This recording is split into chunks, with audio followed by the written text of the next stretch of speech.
So ayun, rank reset na nga at bagong season na mga pre, no? At syempre para mabilis ang pag-rank up natin papuntang Mythic, kailangan ginagamit natin ang Metagun. So para sa mga hindi nakakalam, ito share ko sa inyo ang Hipfire build na QVZ loadout na gamit namin nung nakaraang show match namin kalaban sila Stormy. So ayun, lalagay ko na lang sa screen yung mga attachments guys at papakita ko sa inyo ang ilang gameplay na nangyari nung show match at kanina sa RG. Ayun guys, kita-kits tayo sa Mythic lobby, okay?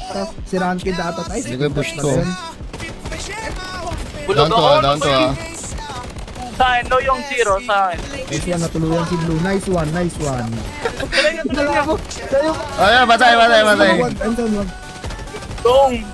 Nakisentro. Sige, Dong. Go mo, Dong. Ay, son. Nice one, Tuloy son. mo, Dong. Tuloy mo. Tuloyan mo.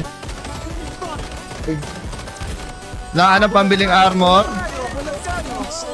Ay. Tawa!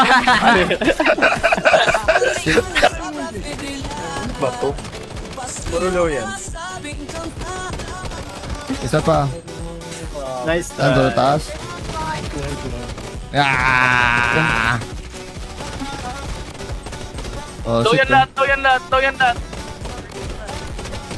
Pati si Flo, na-trade ko lang, na-trade ko.